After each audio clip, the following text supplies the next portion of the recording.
Bonsoir, on va terminer notre série consacrée à la reconversion des sportifs de haut niveau avec ce soir Yannick Le Saux. Alors Yannick Le Saux, il fait très fort, c'est un ancien footballeur, passé par les plus grands clubs, Laval, Saint-Brieuc notamment, Saint-Brieuc du temps des grandes heures quand il y avait là-bas une équipe pro.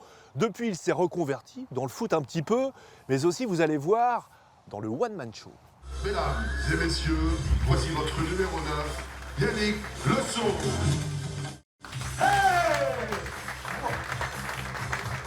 Il n'y a pas que le foot dans la vie, vous savez. Et d'ailleurs, ça fait un moment que j'ai arrêté. Plus de 20 ans, plus de 20 ans. Puis je m'en fous. Ça fait 19 ans. 19 ans, 7 mois. 3 semaines. 4 jours. 7 heures. Et 23 minutes. Mais vous savez, moi le football, comme je suis passé à autre chose, ça me manque même pas, le foot.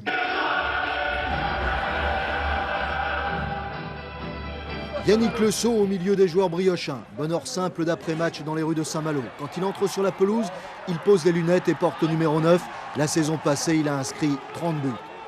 Yannick Le Saux, saison 93-94. Après être passé par Guingamp, Laval, Orléans, le voilà sacré meilleur buteur de 2e division sous les couleurs de Saint-Brieuc, le promu. Le Saux a le sens du but, mais pas seulement, celui de la fête et de l'humour aussi. À Saint-Brieuc, les Griffons, c'est leur surnom, sont de joyeux lurons. Et l'esprit, c'est seulement au sein de l'équipe, une fois que vous sortez du terrain, c'est fini? Non, non, pas du tout, non, parce que c'est vrai qu'on parle des troisième mi-temps en rugby, mais je vous assure que les troisième mi-temps aussi à Saint-Brieuc, c'est quelque chose, ça faut les vivre. Et 25 ans après, l'épopée briochine a laissé quelques traces. Là, on voit qu'il a vécu. Ah bah oui, là, à cette époque-là, on a l'impression que ça jouait dur.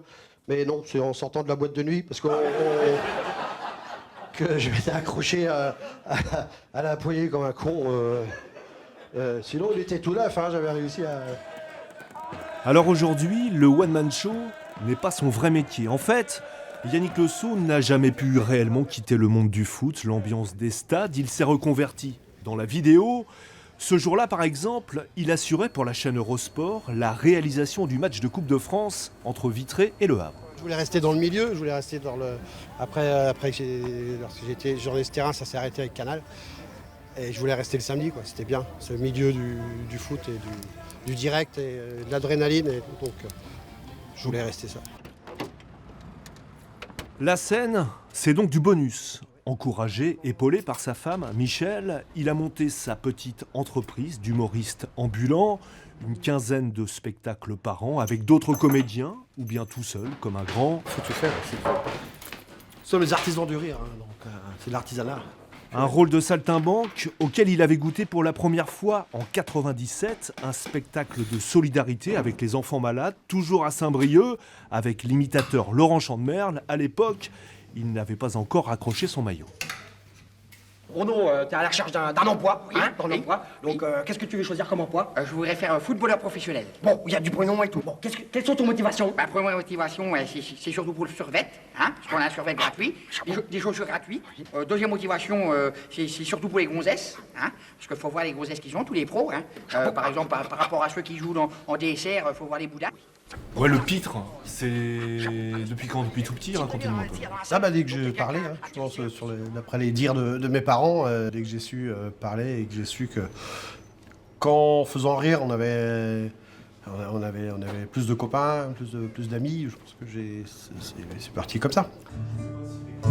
Et à l'aube de la cinquantaine, Yannick a donc décidé de se jeter à l'eau, vraiment, de se confronter à un public, après avoir pris quand même des cours dans une école de one-man show. Ça m'a donné surtout l'envie d'écrire mes propres sketchs. Faire rire des copains en famille, ça c'est assez simple. Mais faire rire des gens qui ne te connaissent pas sur un spectacle que tu as écrit, toi-même, c'est pas forcément évident.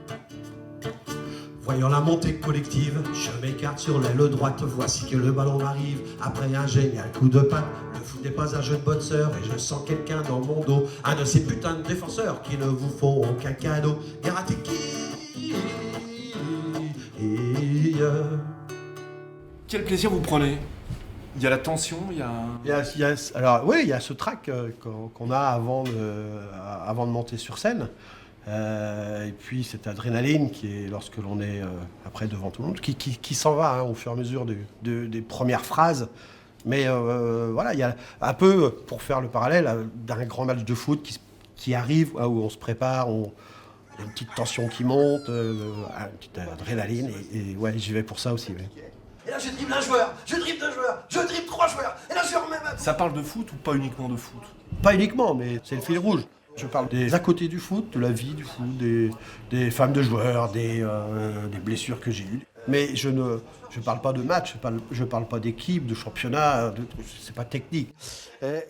À Saint-Brieuc, par exemple, l'équipe adverse qui venait, eh bien, le club lui donnait, lui offrait une bourriche d'huîtres à chacun. Tu vois, c'était sympa, une bourriche d'huîtres. J'étais content. Hein.